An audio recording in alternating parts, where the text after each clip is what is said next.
and gentlemen, in a word, share. You think that's bad? Wait till you see this. Where am I?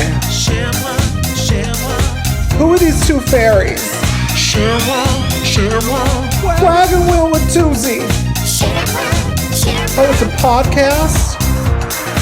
You've got to be fucking kidding me. Hello, lovelies. Welcome back to Chermoir, Share the Memoir, the podcast, part one, which is your Monday drop here on Glitter Plus. Yes. Thursdays, of course, we have Christine Lardy in space. And it's getting juicy. It's getting very juicy. Oof. Who knows what's going on over there? No one, not even Space us. Hospital. But yeah, if you haven't been listening to it, it's barely 10 minutes. Which is a behemoth of a podcast. It's the best thing we've ever done. Speaking of behemoths, we should just move on and find out what happened last chapter. Yes. As we turn back time. If I could turn back time. All right, Cher invents dyslexia. She doesn't know what it's called, but she invented it. No. Which is the most dyslexic thing ever. Yes. To not know what it's called. To not mention the name of it. She name drops Elvis's gold jumpsuit and is embarrassed about being so poor she has flappy shoes. Amongst 4,322 other things that happen. Yes. So that's caught you all up. We don't really know what's happening in this podcast or in this book. So let's head on in and get the Boschnaps in I'm Cher, I've always been Cher. I'm Cher, and I've always been Cher since I was this big. Do you regret anything? Oh, almost everything. We are on to chapter 7. 7. Trouble. And that's what we're in. We are in trouble. It is time for husband number 4. Oh, don't. Don't even. We will have more than one husband in this chapter. What is going on? Husband number 4. Georgia met real estate magnate Joseph HarperCollins at a party. I didn't expect... Is that not his real name? I don't know, but HarperCollins is a publisher. Yeah, is I the assume publisher it's of the this book. same- She's just doing some. Maybe. She's doing a bit of. Like, they really want us to drop the name in. All right, well, I just say Joseph. Why don't we call him just Joseph HarperCollins? Joseph HarperCollins, yeah. Product placement, just right in the book. Yeah. So I should have Googled gonna it. get an I Uber assume Eats it's mention. the same family, but It's not. There were two different entities. There was Harper and there was Collins, and they became. I need to look it up now because it's gonna. Okay, is he a real person? He's a real estate magnate. I think she's just made it up. I honestly do. I mean, my favourite thing is the HarperCollins Australia website says, no family today is more dysfunctional than Joseph's. I reckon Cher's family might give you a run for that money. Published by HarperCollins, thank you very much. Well, he's Yeah, dead. ABC I can Books tell you England. that much. There you go. He doesn't have a Wikipedia, so we'll never know. We'll never know. There is Joseph Gordon-Levitt. Oh, I love Joseph So Gordon-Levitt. maybe he's got something to do with it. I followed him on Substack the other day. He's only Did done you? one, bless him. So Joseph Gordon-Levitt meets Georgia at a Joseph party. Gordon-Levitt, HarperCollins, yes. Yes. Meets Georgia at a party and asks her to marry him immediately. Then after a solid 2 weeks of thinking, she says, yeah, sure, whatever. Yeah, go on. Cher liked Joe because he liked kids, but also because he lived in a mansion. It's loaded. It's loaded. They had housekeepers and a heated swimming pool, which Cher loved so much and had previously been willing to sell G to gain access to. Oh, my God. She's like, I'd sell Not G. just that, she was willing to sell G, like, to gain access to someone who knew someone who had a Who pool. even had heard of a it pool. It was such a long bow, and I'm like, poor G. G gets a real rough road. She in does. This book. I can't imagine it's going to get easier for poor G. Poor G. Georgia, though, was finally happy and carefree. They'd have parties. Cher ate lobster. It was heaven. I know. I love that for the short period of time. Like it's almost like she gives away how long they're married because she goes, know. for this long, lobster was my favorite food. Yeah, And then for I could 6 never afford days. it again. Yes. Sadly, and unlike anyone else Georgia married, Joe liked a drink.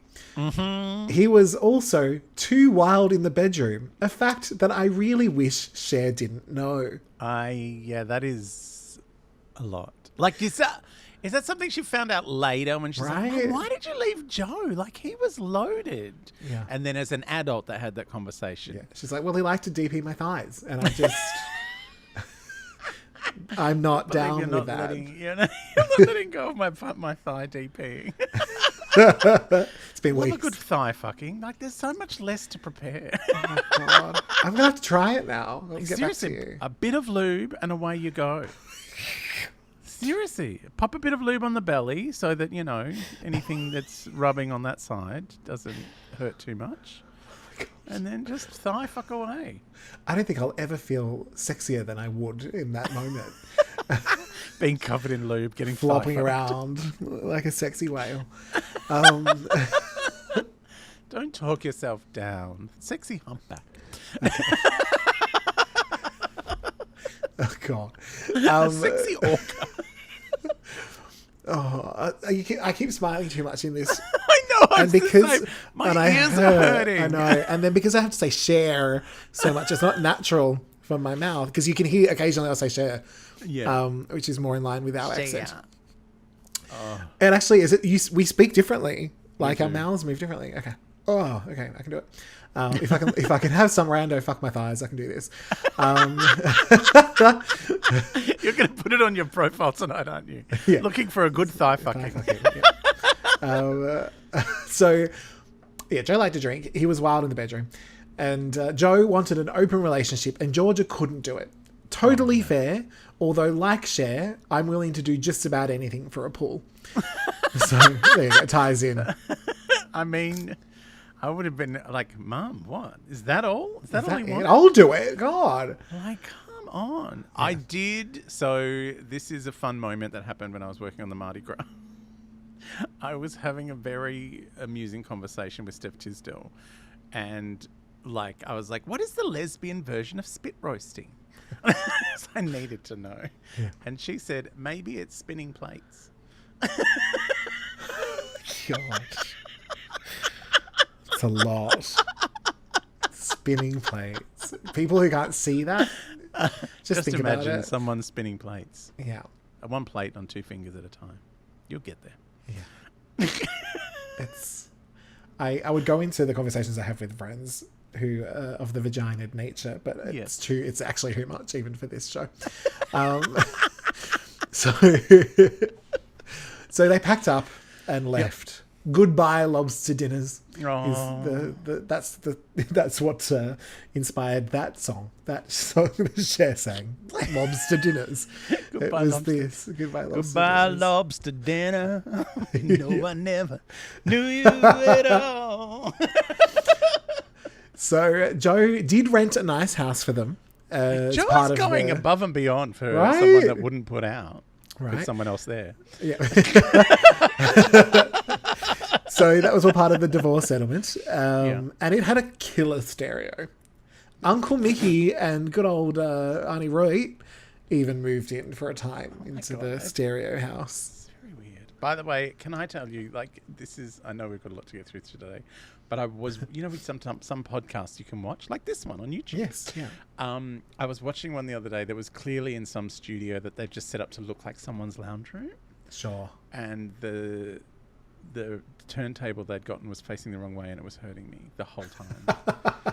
I've never seen one before. You could see that it opened to the wall and you could see the connectors at the back, but they weren't plugged in. I'm like, why are you there? Why are you there? Why? This is the work. I didn't pay attention to anything anyone said. Name and shame. What was the podcast? It was called the Sackhoff podcast. Katie Sackhoff? Yeah. Is she from the Battlestar? Yeah, because I watched an episode with Lucy Lawless, but they were on the Zoom. Oh, yes. So I didn't see any turntabling. No.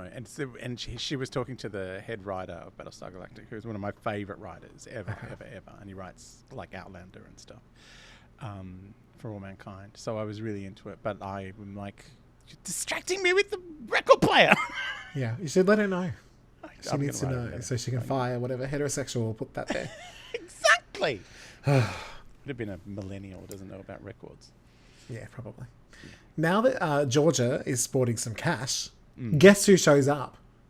Who? Bloody Johnny Sarkisian. Oh, Johnny. Cher's bio dad, and he wants to meet Cher, because fair enough. Wasn't he a junkie?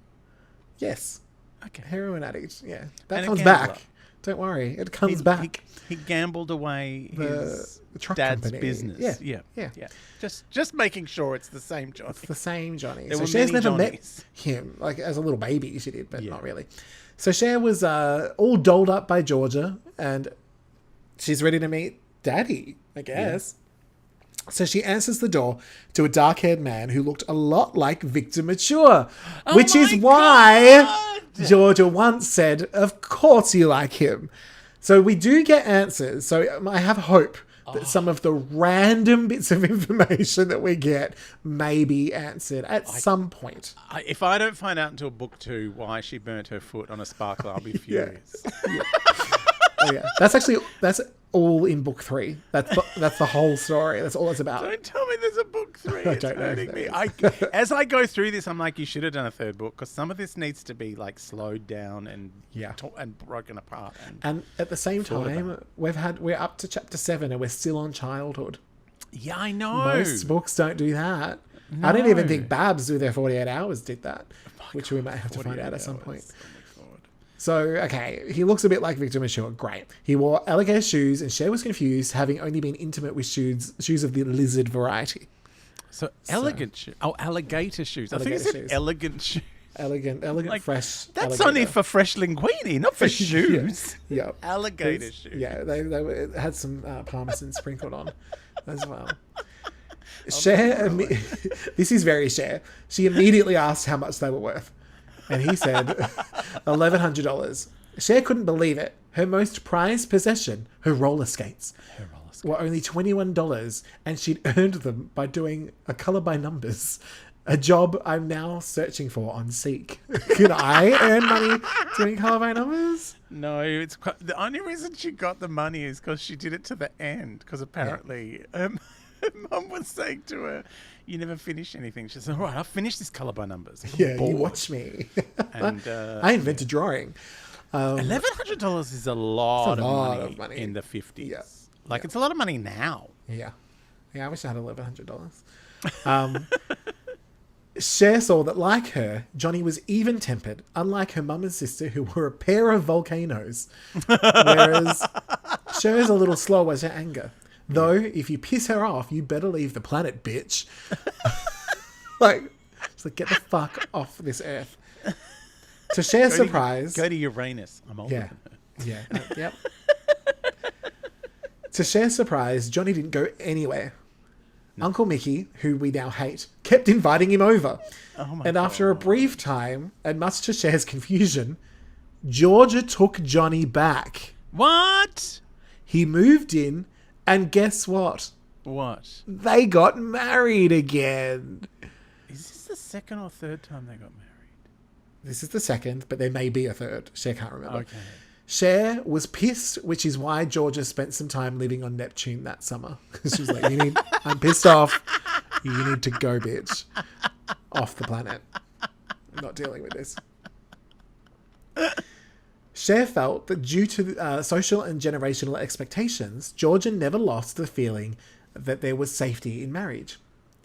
Even now, Cher can't remember if there were 7 or 8 husbands in the end. So we've got some more to come. Oh my God. And this is what? Is this 4? 5? This is 4. No, Joe was 4. So technically Johnny's 5 again.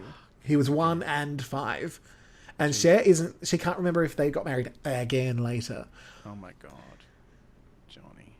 So while Johnny was clearly a piece of shit, Cher said he had his good points. He was kind, he had a caretaker. expensive shoes. Yeah, good shoes. Kind, a caretaker of sorts. But while Georgia was married 87 times, Cher says she barely remembers a man in the house. Don't know where he is. He's probably locked in the basement. So this is where we pass to Stephanie. Oh. So Cher's... Oh, so we got Victor Mature out of Cher. We did. And also, leave the planet. Leave, what is it? Leave the house, leave the state, leave the country, leave the planet. Cher could see that marriage was not all it was cracked up to be. She saw Johnny as just another man passing through, only unlike Joe, he had no skills and brought nothing to the table.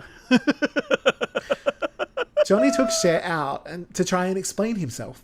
He told her he'd been in jail for 4 years. He'd suffered pain from intestinal surgery, which led to a drug addiction and then a drug charge. This led to fraud and theft. And while Cher believed his remorse, she wasn't interested. She didn't know she could trust him. And besides, Cher wanted to get out of there and go to the roller rink and kiss boys. Oh my God, the roller rink. It's all about the roller rink. Did you have roller rink in your life? No, that was very Olivia Newton-John in the 80s. Oh, I know. It was deep in my time. Yeah. I had a pair of roller skates that did not fit, but I jammed them on anyway. I think for us it was roller skates and then just go down the hill at home and hope you don't crash. Mostly ours was on the bumpy streets of Coburg, but there was a roller skating rink in Brunswick that we could go to occasionally. No, that was rich people with 2 ovens level. we weren't there. Only people with butler's pantries could go to the roller rink. See, it's different when you live in the city because it's just down the road.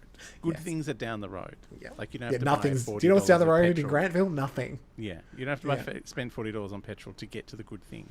Yes. Oh God. A big day out for us was Cranbourne. Just to give you an idea. Ooh, we're going to Cranbourne. They have shops. They have like a Pipe Works or something there. No, Caribbean McDonald's. Gardens. A McDonald's. They had a McDonald's and a CB. They had a Leading Edge, which I liked. Oh, Leading Edge. Yeah. That is fancy. It is fancy. Cher can't seem to remember the wedding between Georgia and Johnny. Or if she was had that many, how would you remember? No, how would you? Or if she was even there. So might not have been there. But she does. On a bike or roller skates somewhere else. She'd gone for 3 hours and they got married. But she does remember Johnny talking Georgia into moving to Fresno to an area called Little Armenia, where they could be near his family.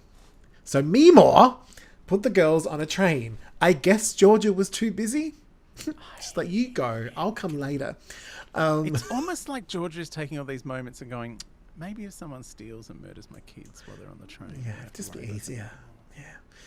But when Cher got her period for the first time, in this moment, Meemaw was like, oh, you'll be fine, babes. They have some Libra fleurs on the train. Goodbye forever. Oh my God. No, they did. They did have the Libra fleurs. But in a twist that no one, except everyone, saw coming, Cher didn't know how to use them. Yeah. Because why would she? Yeah. So she stuffed toilet paper in her underwear, which promptly fell to the floor mid-train car. She was too embarrassed to go back, so she told G to go and collect them like Pokemon, which she did gleefully like a reverse flower girl. That was so weird. Poor G. I know. G's really... Yeah. But she just kind of was like, oh, that's funny, when she finds out what it was. Oh, hilarious. I would have been like, are you fucking kidding me? You made me pick up your period tickets. Right? Tickets. Oh my God. Once in Fresno, Cher met her family who all looked like her. Yes. For the first time in her life, it was Georgia and G on the outside looking in, not her. Alexa, play Looking In by Mariah Carey. Just... We need that. We need that moment. We are reminded about the fact that according to Johnny's family, Georgia was long. But we still don't know what that means. The long wife. Why was she long? I never understood. I still don't understand. Like, it's in inverted commas. I'm like, long. Can we explain why she was long? In the tooth? Or that's my immediate thought. Yeah, but she was not. She was long in the tooth at 12. Yeah. Was she tall? Is it because she's tall? Maybe. I don't remember her being that tall. No, not compared to Cher. No, Cher's gigantic. Johnny was redeemed by bringing back the long-lost grandchild. After he'd gambled away the family business, his father had managed to rebuild and foolishly welcomed Johnny back into the fold. Oh, what an idiot. Cher was surprised that Johnny would cook with his sisters. Never seen a man do anything. Okay. A man doing a thing? Yes. More than maths? Yeah. When's someone going to tell me what time it is? Cher's just staring in the corner at the clock going, oh. Can someone tell me what these numbers mean? Yeah, Thank I don't you. understand. She also remembers liking the school she went to, however briefly. Cher doesn't remember why they left Fresno, though I'm sure we could all hazard some guesses, Johnny. Yeah. They went on to Las Vegas to live with Aunt Roxy and co. Which, if you remember, Aunt Roxy is the one who they went to last time and she didn't have money, but they said she did. It was weird. Yeah. Just as Cher was settling there, Johnny decided to blow it all up with a reboot of his favourite show, Gambling and Heroin. Oh, Johnny. It's time. Bring it back. It all fell apart when, while prepping his next fix, Johnny fell asleep in his free house as rented by Roxy. I just was like, I think he's in a free house. I think that's what she's just told us. And set fire to the place. Yeah. They all got out, and within days, they were out of Johnny's reach once again. And Cher finally had a story about her father trying to kill her to throw in her mother's face. She doesn't use it, though. When it comes up, she doesn't use it. I'm like, I know. Cher. Cher. Afterwards, Georgia tried to pretend the Johnny thing didn't happen. Except that pesky midnight swim led to another pregnancy and another painful abortion. Little Bobo. After a difficult period, Georgia recovered. Little Bobo. So she's had another Bobo, and it's painful examination. It's painful again. Cher doesn't know what's going on. They're not sharing it with her. And then Georgia finally recovers. She's like, I'm feeling back to myself again. Mm-hmm. I'm going to take Johnny back. No, why? So she takes Johnny back again. I think this is where Cher's like, did they divorce and then get married again? Or did they just stay married that time? Not really sure. It's all very peculiar. Had Georgia had time to go to Las Vegas, Nevada, you know, I don't know. I mean, they were in Vegas. Where's Fresno? Oh, Fresno is back. Yeah, they moved around a bit. Oh, they went back to Fresno. Maybe not. I don't know. They're somewhere. Because they're in Vegas when he catches on fire. I can't always keep up. No, I know. To be honest. Catches on fire. Oh, yeah, that's true. So the divorce was done in an afternoon. They had moved into a short-term rental house that was slated to be demolished to make a freeway. Oh my God. This upset me. I was like, why? I guess if you know it's cheap for a couple of months, but still. And I mean, this must have been the thing that, you know, what do you call it? Like solidified the deal. Yeah. Was that on the front lawn was a giant Christmas tree. That's really all we need to know.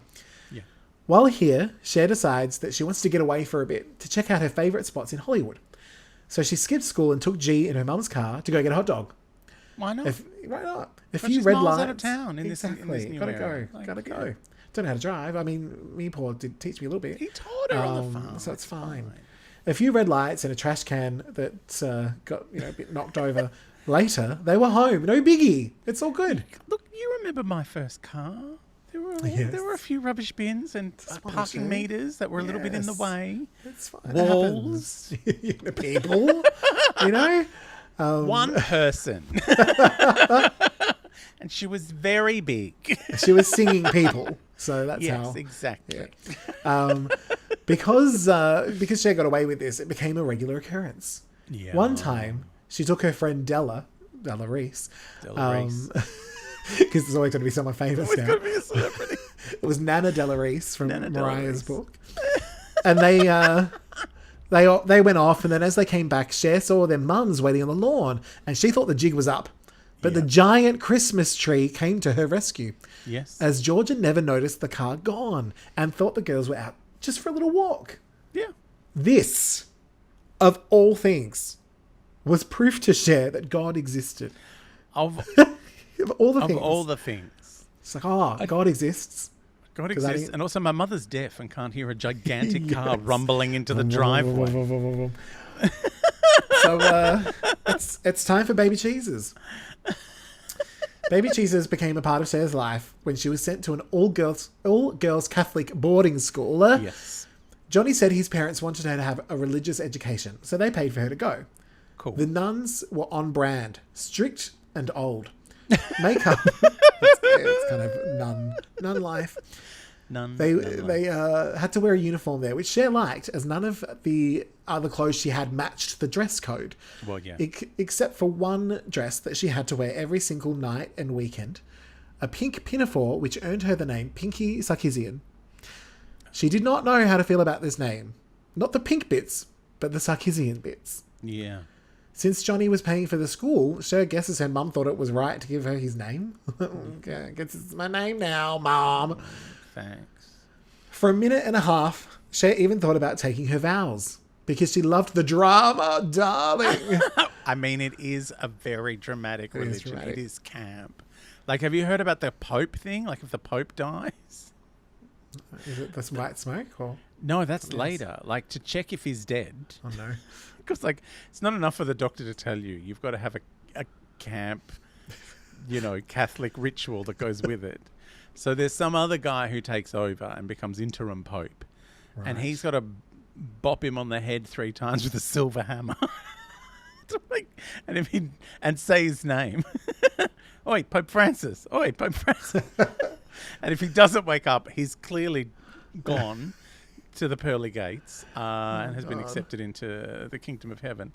So they can move on with getting a new pope. Oh, my God. Like, everything's got to be a big dramatic thing. It's like... It really is. And they think we're camp. They don't like drag queens. I know. It's like, wow, we could do this in a way, but I'm going to do it in Latin. Yeah. No, I know no one speaks it anymore, but whatever. Come on. It'll be fun.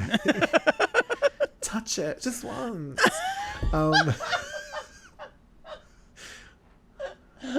They tap the Pope on the head, but not that head. It's a bit of sounding just to make sure he's dead. Jam the hammer right in there. Yeah. We can't do the smoke yet. We've got to sound the Pope. Go on. Well, but you got to kiss his ring when you meet him, so you might as well do something around the other side as well. Yeah. Anyway, sorry for the blasphemy, everyone. Dramatic blasphemy. Iconic. It was dramatic. It was iconic Catholic and dramatic blasphemy. Yeah. But so Cher was thinking about taking vows, but the priest found her questions annoying, and Mother Inferior punished her for her shady jokes. So she thought better of it. Yeah. She's like, no. Cher was happy there and made friends. She would have been happy to stay if not for her big mouth. During the summer, Cher let it slip that she'd been slapped for the jokes. Yes. Because of her own history with Auntie Nun, Georgia was not having it and tore Cher out of the school and back into the public system. G kept a list of over 25 schools they attended. And because Cher doesn't know maths, she's like, I don't think G would lie about that. I'll just go with her maths. Also, G remembered things. Unlike me, clearly. Look at my book. Yeah. Has G written a book? I want to get G's book. G's book would actually be broken down into sections and make sense. Yeah. Whereas Cher's book is just like, and one other time. Yeah. Like, that's what it feels like. It feels like she's dictating it to someone. She's like, that reminds me. You know, when I was 11, and they're like, the writer's like, oh, God, I've got to go back to chapter 4. Get this one in now. Yeah. Help. Della. Remember Della? No. Della Reese. Yeah, my friend Della Reese. Touched by an angel. Come on, you know Della. So at her next school, Cher went out with friends and one of their boyfriends. The boyfriend double parked and said he'd be right back, but wasn't. So Cher decided to run some errands. When they go to get some orange juice, a squad car shows up behind them. Oh my God. They interrogate the girls, and apparently the boyfriend, when he finally came out, had reported the car stolen. What was he thinking? Double parking. All right, it's all his fault. You're right. Yeah. The other kids' parents came to collect them, but Georgia was busy probably getting married and divorced. So Cher spent half the night in a lockup with a fun drunk the cops had forgotten was in there. That's actually Georgia's husband number 6. Sadly... No, you said fun drunk. Yeah, no, you're right. She's never married a fun drunk. Sadly, Cher never saw those friends. Ooh. Oh, mate, polyamorous sounds fun. He was fun. He was nice. He had a pool. Sadly, Cher never saw her. I can't speak. What is happening? No, I'm so she sorry. never saw her friends again, as their parents saw her as a bad influence.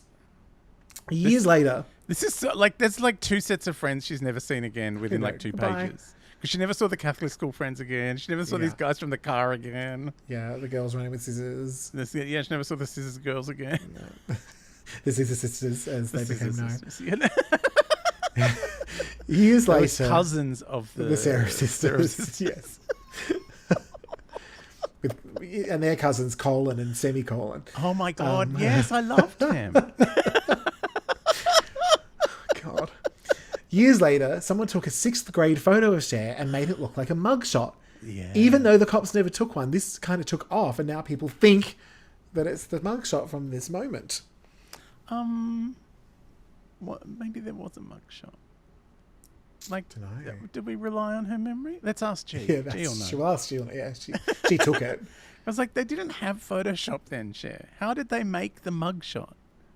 No, I think they made it in like that's the 40s, the 90s or something. Oh, okay. Like, so they photoshopped it later. Yeah, decades later, someone's heard this story, gone back, And made and made that. Yeah. Right. While acting Cher. while Cher was acting like a grown up, she wasn't as streetwise as she looked. No. When her boobs arrived, so did the boys, including some of George's adult male friends and lovers.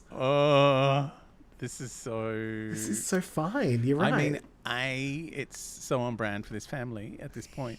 So Hunts, which is definitely a real name, Hunts. boyfriend to George's friend Colleen, was almost 40 when he took Cher. Who's Colleen? We don't know Where's Colleen. she come from? She's Okay. Colleen. Is there a famous Colleen? From Home and Away. Colleen from Home and Away. Yeah. It was almost Seriously, 40. it's like my sister's partner does this thing where we go, oh, you know Macca? I'm like, I have no fucking idea what you're talking about. Yeah. Anyway, he and Robbo, I'm like, what? He goes, yeah, you know Robbo. I'm like, I don't. And he'll do this for like an hour. And then I'm meant to know these 18 people that turn up in this story. And I'm like, this is Cher. Yeah, it's Cher. You know Colleen. She Yeah, lived next Colleen. door. Sure. So, At which house? yes. Nobody knows. So Colleen, George's friend, her boyfriend, Hunts, was almost 40 when he took Cher to visit her mum on a film set. He got a little fresh with Cher's thigh, then denied it. And Cher snapped. Snap out of it. Not DPing my thigh. He guilted Cher into apologizing to him.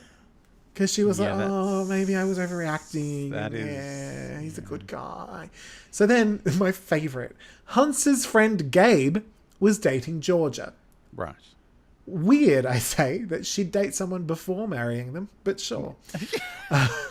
Seems a bit backwards. I think she'd learned her lesson from the quickie marriages. Maybe. She was giving them a test run. 17 of them. One night, Gabe came over to show Georgia his motorbike, but she wasn't home. So he took Cher for a spin on it. We don't know where G is, by the way. Side note, Cher wants a Harley, and Cher gets herself a Harley. Why not? Why not? When she's 50. So, when she's 15. So, which is weird because she was quite famous for a long time before that. But she's like, I'm gonna wait for that one. Well, it's one of the, you could, like, when you're busy, it's like, they won't give me insurance on this film if I've got a Harley. And then she gets to 50 and no one wants to hire her. She's like, fine, I'll get the fucking motorbike. Yeah, it's fine. It's okay. Insurance has gone cold. I'm getting the motorbike. So they've gone out on the motorbike and they go and get some ice cream and come home.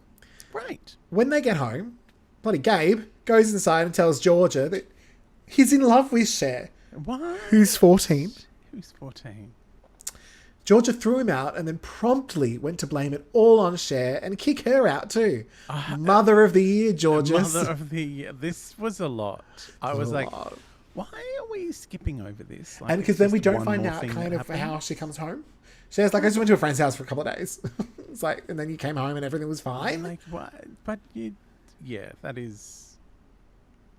Like, on one hand, I'm like, I understand Georgia thinking something must have happened. Because it's a lot to hear from someone. Oh, I'm now in love with your 14-year-old daughter. Yeah. And maybe said something more. Who knows? Yeah. But equally, it's like, instead of going, did you rape my daughter? Right? It's like, what did you do? Suck off my boyfriend? Yeah. Yeah, 14-year-old. Oh my God. Yeah. I know what I was like at 14. What are you doing? Yeah. I was Your a mother of grandmother 3. had a kid at 11. Good Lord. It's a lot. It is. And that's the thing. It's so much that she really does just skate over so much of it. You're like, and like, this is something I think we should sit in for a moment, but we don't. We just onto something else straight away. And this is something that I feel like would follow your relationship with your parent if you were accused of this. Yes. Like, you would still be like, huh, Yeah. interesting. It's fine, because now it's time for Fred Smith, the cute, cool jock, who asks Cher out. Georgia is very excited for her because it means she's leaving Keeping her hands her off boyfriends her alone. men. Yeah. As I said, I guess she'd let her return home and was just happy that Cher wasn't going after her man like she always did. Oh, keep rooting my 40-year-old boyfriends. Jesus. Cher and Fred went on their date and kissed. Cher even thought she might love him, but then he got drunk and puked on her front lawn. Yeah. Cher, like her mother, was willing to look past a pesky drinking problem, but Fred was so embarrassed that he never spoke to Cher again. I'm still kiss you even though you taste like parmesan. Yeah. And I hate parmesan. Thankfully, Cher had a backup crush. Yay! An Italian family had moved in nearby. We don't really know where. Like, she doesn't say next door. It's just somewhere. Just He doesn't get a name either. Their teen son would work on his hot rod while Cher handed him tools. And then he reminded Cher that he had his own tool. And she was like, nah, mate, not happening. But they would kiss. Kissing. I'm sure she, could feel the tool that he wanted her to touch. Possibly. And use. Unless they were were kissing. Pulling away the crotch areas and just kissing, meeting in the middle to kiss. Little hook on the cheek. Now, Cher's friends at school would talk about sex, but she thought it was also casual, just ticking things off a list. Yeah. The neighbour, who never gets a name, was nice to Cher on their own, but a bit of a dick around his friends. Mm. After his friends made fun of him, he ditched Cher, and she did the one thing that boys hate. Oh. And she had sex with him. Oh, I hate when they do that. So she has lost her virginity to someone whose name she doesn't know. Does an Italian neighbour. Her Italian neighbour. Who she didn't want to have sex with, but does. Had sex with as a revenge. She says, yeah, according to Cher, it was revenge sex, and it wasn't losing her virginity, more of a loan. Oh my God. Cher's heard about banks and thought, well, I'm not giving them money, I'm just loaning it out. Does she know how virginity works? Sorry? Does she know how virginity works? No, I don't think so. You can't have it back later. Just loaning it once out. you- Anyway, afterwards, she's like, is that it? And, Which makes felt me it think was... he didn't so much have a spanner as a very small screwdriver. Possibly. And if she just thought it was totes overrated, she told him to go home and never come back. She wanted him to feel as dismissed as she felt, which I'm sure he did. Yeah, Sure. absolutely. Felt dismissed after that. Yeah, yeah. At this point, I just was filled with dread because knowing how things have gone with her mother and her grandmother, I'm like, be careful. We're getting a baby. Revenge in this baby. a revenge baby in this very moment. Yeah, she has sex with him to then have his baby and go, look, now you're fucked forever, mate. Gotcha. Try and deny me now. All your friends, all your stupid friends. So at school, Cher, who are we? At school, Cher told all her friends that sex ain't all that and they should stick to kissing. Just stick to kissing. It's no good. I don't know what you're getting worked up about. Georgia, which is, this is just a normal thing as well, said that she'd know when Cher had lost her virginity. I'll know it. I'll see it in your eyes. I'll see it. But she didn't, and sex was sadly not written across her forehead, as she'd expected. She'd enjoyed it. Georgia would have seen. Yeah. She would have seen There was, the big fuck knots at the back of her head. The what? You know when you've got a lot of hair and you have sex and you get all tangled and you get these fuck knots, so you just got this mess. No, because not all of us just lay there, Talking about the ladies. Again, not all the ladies lay there. Cher would have been on top. Oh, look. She would have been nowadays she wouldn't have fuck knots because she would be able to put a wig on over the top. That's but true. at that age, yes, yeah. Fuck knots. I've never heard that. Have you never heard fuck knots? No. When I was a teenager, I had fuck knots all the time. It's probably because everyone's banging like rabbits, literally bam, bam, bam, bam, bam, bam, not realizing you can move around and do other things and try take your this time. position. What are you doing back there? Yeah, This it's isn't a lot. work site. Yeah. There was another boy who lived across the street, but all Cher remembers about him is that he wanted to do ironing, and he went on to become every gay man ever. He's like, I just want to do ironing, Cher. Again, there's so many things in this chapter. I'm like, why don't we know more about the ironing man? I know. Also, why is he here if we don't know more about the ironing man? I want ironing man instead of Iron Man. I want ironing man. Ironing man is the best. I love ironing man. All hell ironing man. Sadly, time at the Christmas tree house came to an end when it needed to be demolished. So they moved back closer to Hollywood. A new friend named Richard took Cher to a play and gave her her first alcoholic drink, which promptly led to her throwing up on the stage. That's my favourite part. Not just throwing up, she's like, I'm going to vomit on the stage, everyone. Don't fall over. Yeah. When Richard went to get her some Alka-Seltzer, his friend tried to kiss her. Oh, to be a teenager again. Oh my And I love that she's like, kind of respects his gumption. Like, good for you. Give it a go. I'm going to give you a big fat tongue kiss in your spewy mouth. And just when you think it's impossible, Georgia has a new man. Oh my God. So Georgia went to see her new man, Gilbert Lapierre, in New York, where they saw some shows. She brought back with her the soundtrack to Connie and Carla, aka West Side Story. Connie and Carla. Just because that's I think there are your West Side favourite. Story songs in Connie and Carla. Probably. Now, Cher loved it and wanted Tony and Maria kind of love, not teen boys throwing up on her. No. Soon after, and at this point, to the surprise of no one, Georgia married Gilbert because, who the fuck cares? I just married him, all right, Cher? And it was decided that they'd be moving to New York on yet another of her mother's whims. Oh, wow. And that is the end of chapter 7. That is so I can't deal. Well, let's find out what our professional opinion is on this. It's my professional opinion. This chapter I felt was meatier. Meatier. Considerably meatier. Yeah. Maybe because it's tied more to actual memories she has rather than things she's been told. Yeah, like maybe when you met Liza and she sang Somewhere Over the Rainbow, that definitely happened. Yeah. So it feels a little more fleshed out, but still a lot happens and it's exhausting. Yeah. And I really loved the conflicting emotions around Johnny, like finally someone who has the same mannerisms as me, someone who eats as slowly as I do, who's not as quick to anger, who has the same colouring, but then he tried to burn her to death. Also love finding out about Victor Mature, like something from the last chapter. Like, that was great.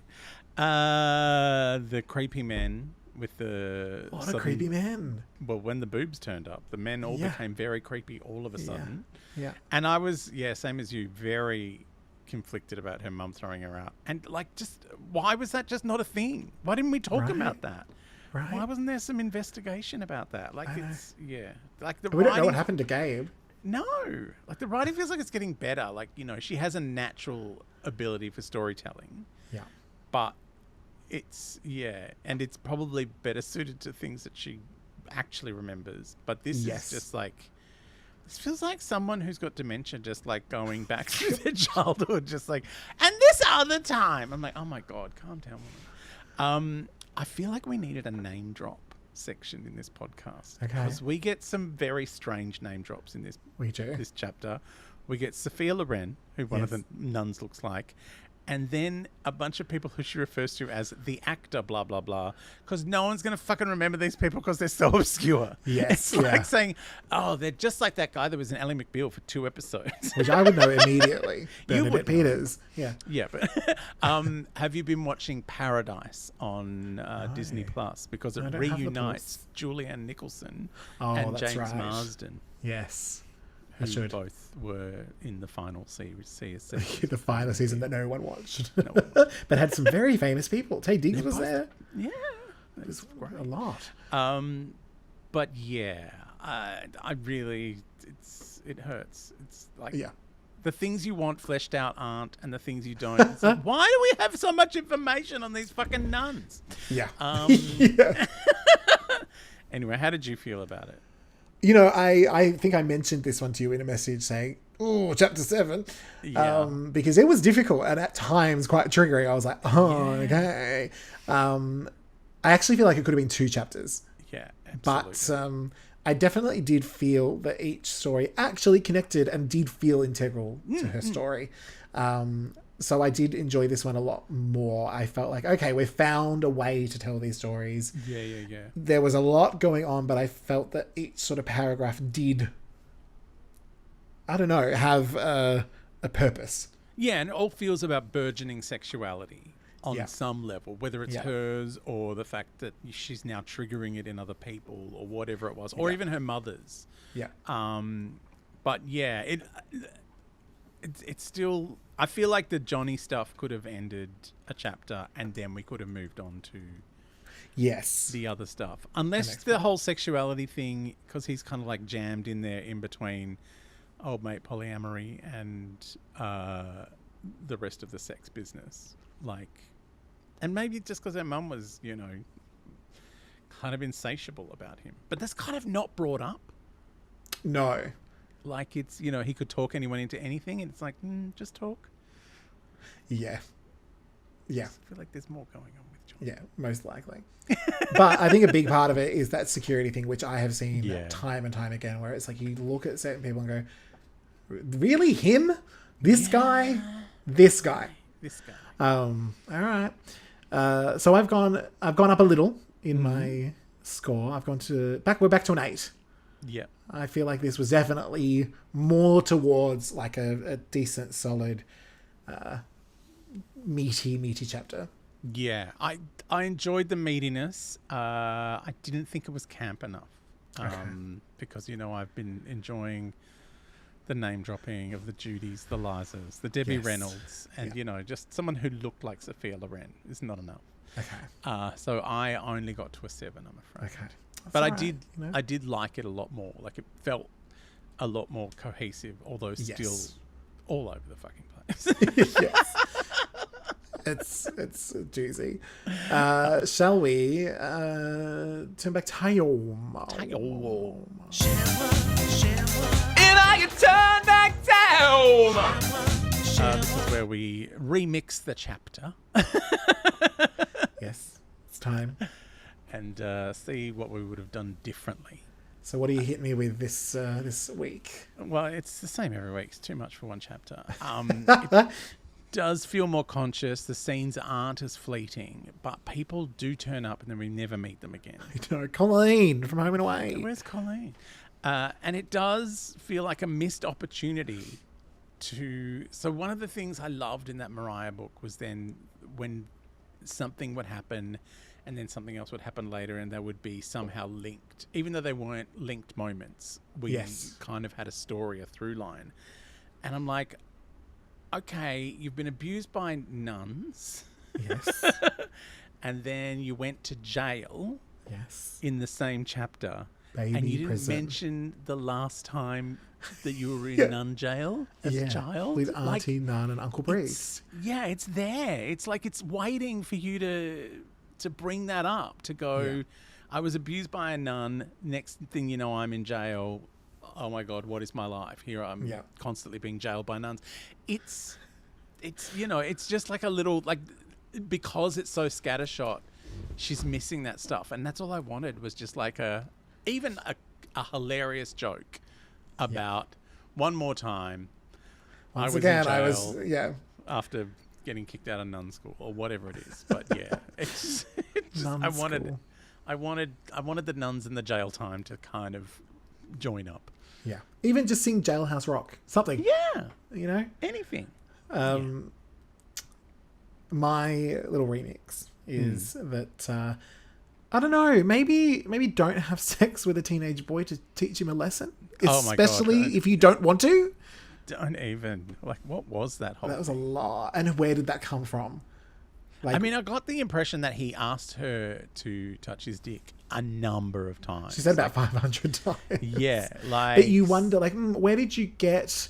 Like, he's now hurt your feelings. You've said no all those times because you didn't want to. Yeah. That's awesome. You didn't want to, and so you didn't. And then, so where did you get the behavior of, like, well, I'm going to teach him a lesson and do this. What's that logic, and who did that come from? I mean, Georgia keeps taking men back who have done, like, you know, Dad tried to burn the kids. She takes him back.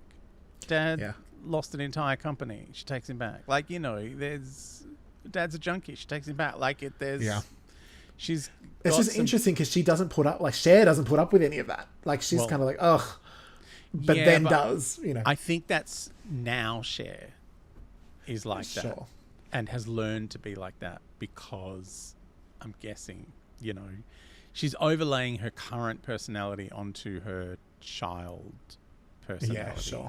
Not really realizing like that you don't feel like that when you're a kid. You do feel powerless. You do feel confused, and it's a bit too glib. You're right. It is. There's a lot. Yeah.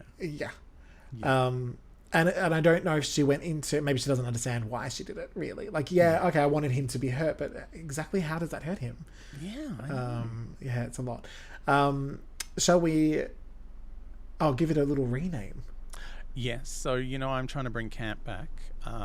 She called this chapter Trouble, which I adored. But because of the number of times she stole cars, I've called it Shut Up and Drive. Oh, yes.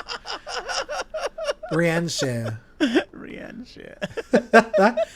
Mine, I'm sticking with the sort of children's book style of just listing what Cher does. And because she does a lot in this chapter, I've used it all. This is Cher steals a car, has sex, gets drunk, and throws up. And she does more than just that, but that's a good overview of what she does in this chapter. Oh, it is a lot. It's a lot. Speaking of a lot, should we strap some tits on our back? Let's get into that. If I want to put my tits on my back, it's nobody's business but my own. What are our favourite Cherisms from this weighty tome, this fat chapter? It's a thick one, and I've got a few, but there was one.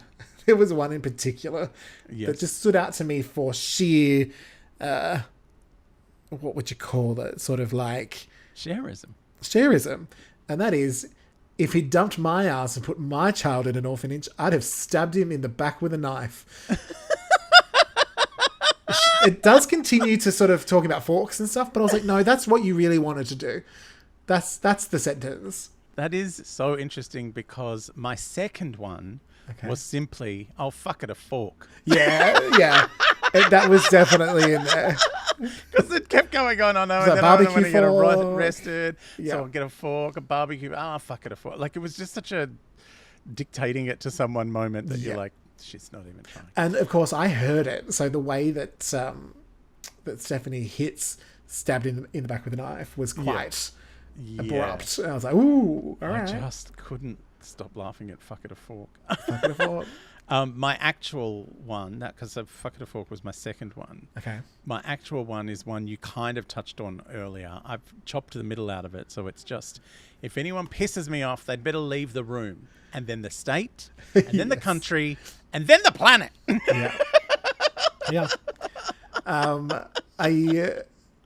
I can't believe I didn't go with that one. I just think the stabbed with a knife was just so funny, violent. But there was a couple of other little extra special mentions, which is we missed everything about him, especially his good humor and his pool, which is about little Joe. I nearly put in, I would have sold. Yes, G. But it was like, it was such a, like, it was a really funny moment, but it went around three corners, and I was just like, oh, that's too far. Yeah. And then the last one really isn't a funny moment, but it's just kind of like, ooh, which is talking about Johnny and Georgia and saying to remarry him when he hadn't changed and was no help whatsoever financially or emotionally. I was like, ooh, that's, yep, exactly, nail on the head. What on earth is everyone thinking? I do find it interesting that she's waited until her mum is no longer here to write this, because I think like this book has probably been in her for a long time, but it's like, I can't. Whereas Mariah's just like, nah, fuck you, mum. Yeah, well, her mum, she had taken her mum to the spa at that point. So I don't know if maybe Piggy Patricia was not, her memory maybe wasn't as present. Possibly. Or her access the access to her privileges had been cut off by someone. Don't know who, Mum. Don't know who told them that at the front desk. No books. No audiobooks. No Google. Nothing. Just plastic plates. No dog hair. That is a callback to Mariah if you want to go back and hear that. Yeah. All right. Let's get out of here and grab some fluff and crap on the way out. Fluff and crap. Ooh, look at it all. There's so much. So much fluff and crap. I've got like very little fluff or crap to deal with. Like I mean, Hard Quiz obviously every Wednesday night on the ABC, which just continues. We filmed them all last year. Perfect. All been racked up, ready to go. And do you have anything in the fluff and crap drawer? I mean, there's always things going on, but the main thing, I think, just a reminder to go and check out Possible Prince X on the socials. Yes. And give that album a listen. There's 2 now. There's 2 So, albums. you know, I feel like there's people, people follow along, but I'm like, have you actually listened? And I'm too scared to ask. So just go and do that, because it's probably better than you think. Oh, and there's some lovely, you have a fine line in upbeat sounding songs that are actually quite depressing. Yes. Which is my favourite thing in the world. Yes. Also, don't forget, Thursday, if you're listening to this on the Monday that it comes out, we will have another episode of Christine Lardy in Space. Yay. Which, who knows what's going on over there? Nobody knows. It's a very strange experience for all of us. All right, we'll see you next week for more Chermoir. Bye. I love Where am I? Who are these 2 fairies? Wagon Wheel with Toozy. Oh, it's a podcast? You've got to be fucking kidding me.